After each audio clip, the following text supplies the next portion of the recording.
अस्सलामुअलैकुम जी। लहंदे पंजाब के चैनल देखने वालों वैलकम करना। ये खादर नहर है, खादर ब्रांच जिन्हों असी कहने हैं। खादर ब्रांच के हवाले नाल एक गल मशहूर है साडे पूरे एरिए दे विच कि ये हर साल एक बंदा इत्थे डुब के मर जाता है।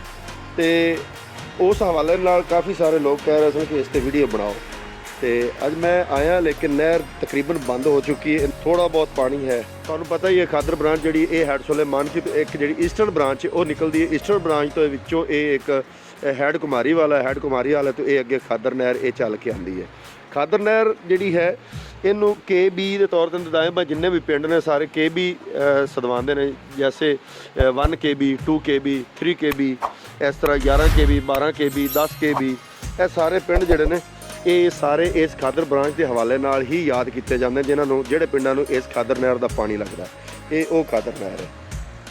अज इन पानी की बहुत किल्लत है और ये 6 महीने चलती है, 6 महीने बंद रही है। इसका कोई जड़ा है भी जिमीदारों को सिर्फ 6 महीने फायदा होता है, 6 महीने तो ज़्यादा इतने फायदा जिमीदारों को इस पानी के हवाले नाल नहीं होता। अगर ये 12 महीने कर दी जाए जिन्होंने 12 मासी आख्या जाता तो फिर इसका जिमीदारों को बहुत ज़्यादा फायदा हो ताकि ज़्यादा तो ज़्यादा पूरा साल जिमीदारों को पानी मिले, फसलों को पानी मिले तो ये आसानी रहेगी। फिर साढ़े बिजली के जोड़े बिल ने वो भी घट जाएंगे तो जोड़े साढ़े बाकी मसाइल ने वो भी हल हो जाएंगे। खादर नहर की जी लेंथ है वो भी तकरीबन 150 किलोमीटर की है। जियां मुमताज़ दुल्ताना एक बहुत बड़ा MLA हो गुजरा इस इलाके का, सियासतदान हो गुजरा व्याड़ी का,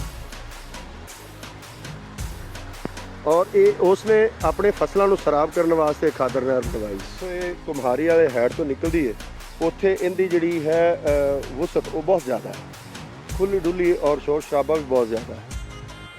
पानी का बहाव उत्थे बहुत तेज़ है।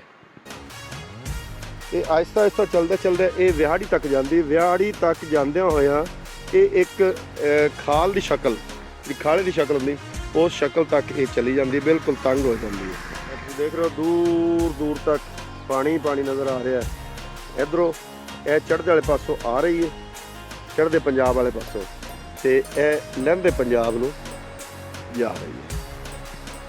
बहुत खूबसूरत सीन, सूरज भी गरूब हो रहा है और ये साढ़े पंजाब की खूबसूरती है लहंदे पंजाब की कि इस दे विच पानी की फरावानी है। 5 दरियावां का पानी लगता है इस पंजाब नूं, ये धरती 5 दरियावां की। इस दे विच हर साल एक बंदा डुब के मर जाता है और ये नहर की डिमांड है, उनकी रिक्वायरमेंट है।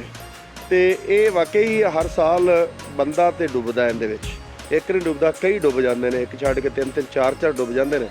उहदे विच नहर का कोई कमाल नहीं है। उहदे विच साडे जिहड़े रवैये ना बाकी लोगों नाल, भैणां भरावां नाल, रिश्तेदारां नाल, यारां दोस्तां नाल या अहले महल्ला नाल वो रवैये इन्ने मनफी ने कि असीं एक दूसरे को कतलो गारत करन तक आ जाते हैं। जिन्हों भी मारिया दूसरे ने मारिया, इहदे विच नहर का कोई कमाल नहीं है। ये जिहड़ी एक राय आम पाई जाती है कि ये नहर जिहड़ी हर साल एक बंदा लैंदी ये 100% गलत है। कोई कुछ नहीं, इसका पुल हुण तो बहुत वड्डा बना दिता गया ना, लेकिन इस तो पहले तो पुल भी बहुत छोटा सी ते असीं नहीं अज तक सुनिया। सानू भी इत्थे 40 साल हो गए इस नहर के पड़ोस के बैठे कि सानू किसी ने दस्सिया होवे कि मियाँ आपदी आपे इत्थे बंदा डुब के मर गया, जबकि ऐसा कोई सीन नहीं है। ये एक खाम ख्याली है, लोगों को बेवकूफ़ बनाया जाता है, लोगों को डराया जाता है, तो ऐसा कोई सीन नहीं जी। तो नाज़रीन तो वीडियो इख्तिताम करने मिलने अगली वीडियो के विच। अगर तुहानूं साडी अज दी वीडियो पसंद आई है तो मेरे चैनल सबसक्राइब भी कर देवो, लाइक भी कर दो तो एक अच्छा जा कमेंट भी कर देवो।